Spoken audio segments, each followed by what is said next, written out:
Everybody has a pretty understandable set of what we call trauma signs.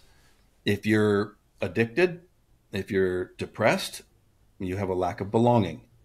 If you're passive aggressive, if you're gossiping and undermining, you have a lack of control.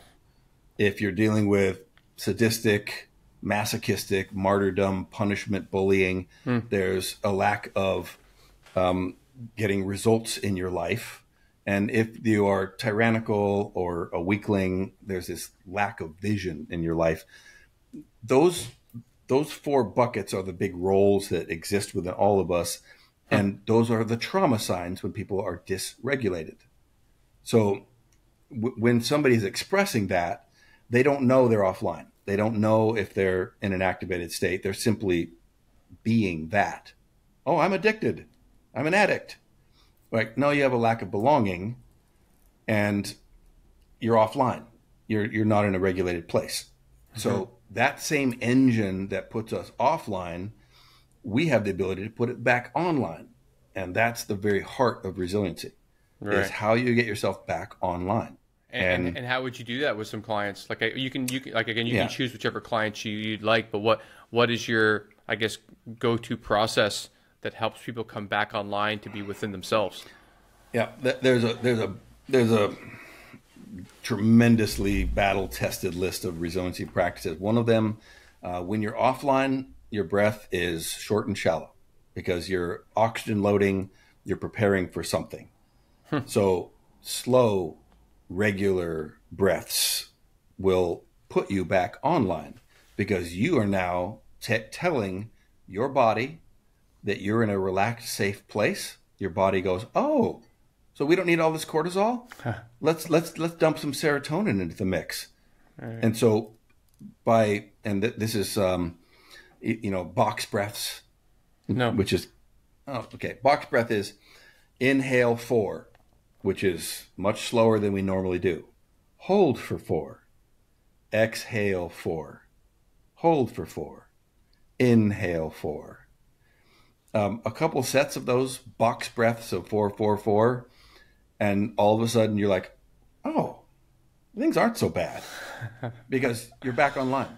You just took over the sovereignty of your nervous system. Right. And well, it's really interesting. I have a friend here who's starting to work with continuous glucose monitoring systems. And he doesn't have diabetes. He's just doing it for health research, potentially start a new business. And he finally convinced me that I'm going to wear one for a month, probably next month. And because he says you'll be so surprised with how much of your emotional state is really just driven by your nutrition. And if you have too little glucose in your system, if you have too much, if you're hungry, and all these things, he goes, this is the thing he learned the most because he's an endurance athlete, so he's just trying to learn more about his body. He goes, but the biggest surprise was that sometimes when I just feel terrible, and I feel depressed, I get and argue with my girlfriend, whatever. He goes, my phone goes off almost immediately after I have this sensation of feeling shitty, and I realize my blood glucose is through the floor. And so it's called hangry.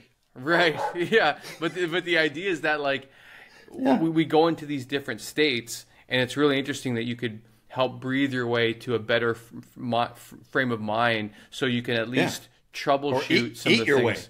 Or eat your way to a better. Get a protein bar into you. You're right. Yeah. Getting outside. Just get outside. Nature, sunlight, touch an animal, touch another human being. The moment we have physical contact with a large mammal, our body releases serotonin. Serotonin is what counters cortisol. So physical contact. That's why we give hugs to people who are sad. It's like, hey, let me give you a little serotonin. And that physical contact is a regulation protocol.